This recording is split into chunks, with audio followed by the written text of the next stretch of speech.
Present ఇండస్ట్రీలో crazy rumours spread అవుతున్నాయి. Makers నుంచి అఫీషియల్ కన్ఫర్మేషన్ లేకపోయినా ఆ హీరోతో ఈ డైరెక్టర్ కాంబినేషన్ ఫిక్స్ అయిందనే న్యూస్ వైరల్ చేస్తున్నారు. మరి ఆడియన్స్ అంతలా చర్చించుకునేలా అందరి అటెన్షన్ గ్రాబ్ చేస్తున్న ఆ interesting rumours pi let's have a look. Dhurandhar fame Bollywood director Adityadhar తన నెక్స్ట్ సినిమాని అల్లు అర్జున్ తో ప్లాన్ చేస్తున్నారనే న్యూస్ వైరల్ అవుతోంది. ఆల్రెడీ ధురంధర్ 2ని కంప్లీట్ చేసిన ఆదిత్యధర్ బన్నీకి స్టోరీ లైన్ కూడా వినిపించినట్టు బాలీవుడ్ సర్కిల్స్ లో జోరుగా ప్రచారం జరుగుతోంది. అంతేకాదు ఆదిత్యధర్ ప్రాజెక్టుపై అల్లు అర్జున్ పాజిటివ్ రియాక్షన్ తో ఉన్నట్లు తెలుస్తోంది.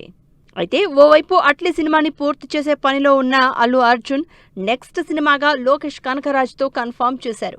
అటుపై త్రివిక్రమ్తో చేయాల్సిన మైథలాజికల్ ప్రాజెక్ట్ పుష్ప 3 సినిమా కూడా బన్నీ లైనప్లో ఉన్నాయి. మొత్తంగా దురంధర్ 2 విడుదల తర్వాత బన్నీ ఆదిత్యధర్ ప్రాజెక్టుపై క్లారిటీ వచ్చే అవకాశం ఉంది.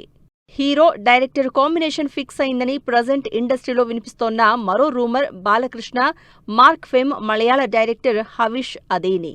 బిగ్ స్క్రీన్ పై విపరీతమైన వయలెన్స్, బ్లడ్ బాత్ చూపించి ఆడియన్స్ ని మెప్పించిన హనీఫ్ అదేని బాలయ్య కోసం పవర్ఫుల్ స్టోరీని రెడీ చేసినట్టు తెలుస్తోంది.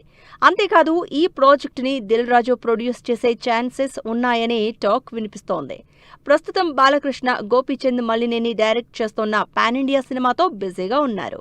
వాల్తేరు వీరయ్య తర్వాత మెగాస్టార్ చిరంజీవితో బాబీ తెరకెక్కించే సినిమా రూమర్స్ కి అడ్డాగా మారింది. త్వరలో సెట్స్ పైకి వెళ్లనున్న మెగా 158 సినిమాకి సంబంధించి ఈ రేంజ్ లో రూమర్స్ వినిపిస్తున్నాయి. చిరుకి జోడీగా ప్రియమణి హీరోయిన్ గా నటించే ఈ సినిమాలో మలయాళ star hero Mohan Lal powerful police officer గా కనిపిస్తారనే ప్రచారం జరుగుతోంది. సినిమాని మలుపు తిప్పే పాత్రగా మోహన్ లాల్ క్యారెక్టరైజేషన్ ఉంటుందని తెలుస్తోంది. అంతేకాదు చిరు బాబీ సినిమాకి కాకా లేదా కాకాజీ అనే టైటిల్ పరిశీలనలో ఉంది. మరి ఆడియన్స్ ని ఇంతలా చర్చించుకునేలా చేస్తోన్న ఈ రూమర్స్ పై మేకర్స్ ఎలాంటి క్లారిటీ ఇస్తారో వెయిట్ అండ్ సీ.